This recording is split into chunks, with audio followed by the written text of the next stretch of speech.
I'm Marina Agrest. I came from Russia 15 years ago, and I'm faculty of Creative Spark about 13 years. Last couple of years, my son and my daughter also joined Creative Spark family. And my husband is waiting when Carol will hire him.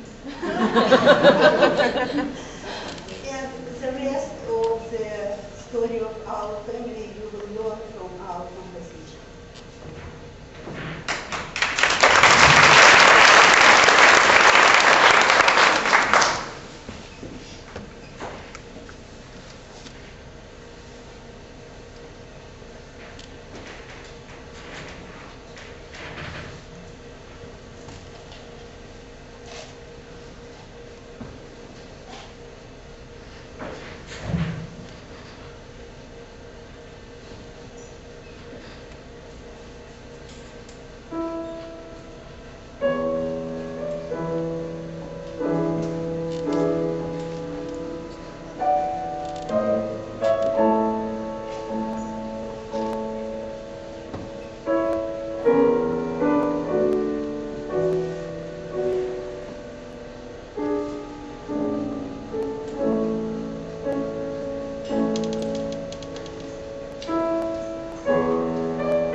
The trees were taller, and the waters in the sea were deeper, and the sun was shining brighter.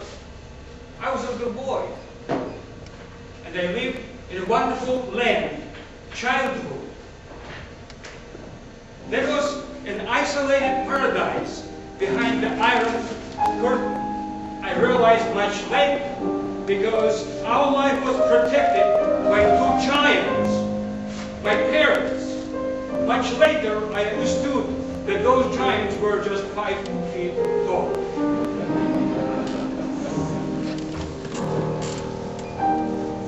At that time, I lived in a wonderful city in the south of the Soviet Union, in Georgia, on the Black Sea.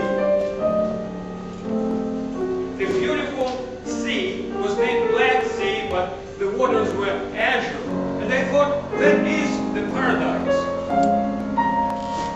But at that time, I saw a dream. I saw that dream repeatedly again and again when I was 5, 6, 7, 8 years old. In that dream, I walked in the street of a beautiful town, which looked so much as my hometown of Soprano, Georgia. Same palm trees, same magnolias. Even the architecture is similar. It's a southern architecture. I walk in the street and the colors are bright. People walk in the street and they speak language I don't know. But I understand everything what they say because of their smiling faces in those beautiful places.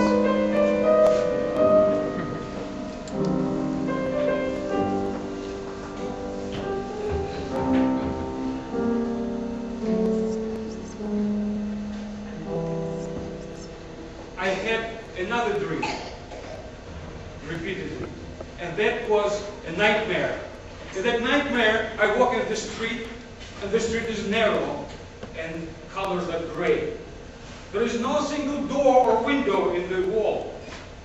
And I walk, and I feel that something is following me. Something dangerous. I can feel it with every cell of my body, with each fiber of my soul, that something is following me dangerous. I go faster, and there's something following me faster. I run, and it runs. And how do I run? I look at myself from outside of my body, like, in the nightmare. I try to pull my body forward and my muscles don't follow me. I hope that there is escape, there is light at the end of the tunnel, and I finally see it. I see it and I stretch my body. I see the corner of the street. I stretch my body. I grab the corner. I pull my body to the corner and, oh God, there's another wall and there's no way to escape. And I hear machine gun. I don't know, am I alive or not? Gray colors disappear. Everything is dark, like in the grave. I don't know whether I still in that nightmare or am I dead? And I think for a while. I think about stories my father told me about his father. My grandparents were killed at the very beginning of the World War II in Belarus. Before that happened, my father visited them because he lived in a different place, he studied at the university. He visited his parents, and his father, my grandfather, told him, "Son, I'm getting old. I don't know whether we will meet again or not. Please write letters more often." There was no internet at that time. "And if something happens to me, please take care of your mom and your siblings." They never met after that conversation.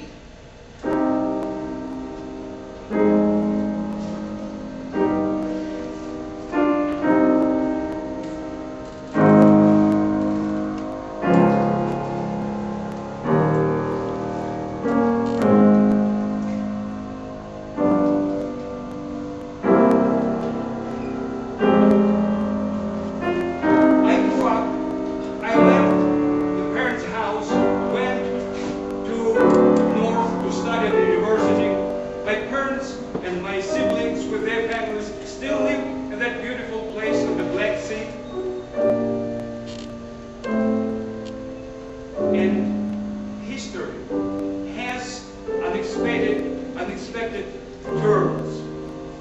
And it's life. It repeats somehow. Another war broke in that beautiful place on the Black Sea.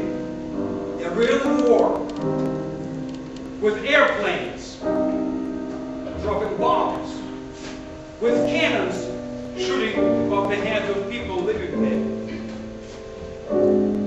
That was a terrible war in a small place, and my parents still live there, and my siblings with their families. And, believe it, my baby girl, my daughter, was there on vacations when the war started.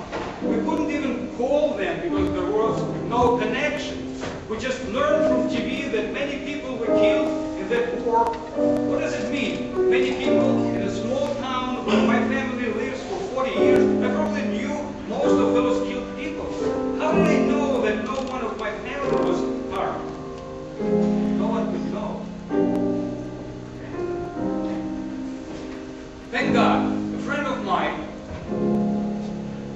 collected a group of military people with machine guns. They put them in the bus, an entire family of 15 people, 76 old, my father, the older, and a few months young daughter of my nephew, including my daughter. They put them all in the bus, brought to the airport, and next they were in Moscow.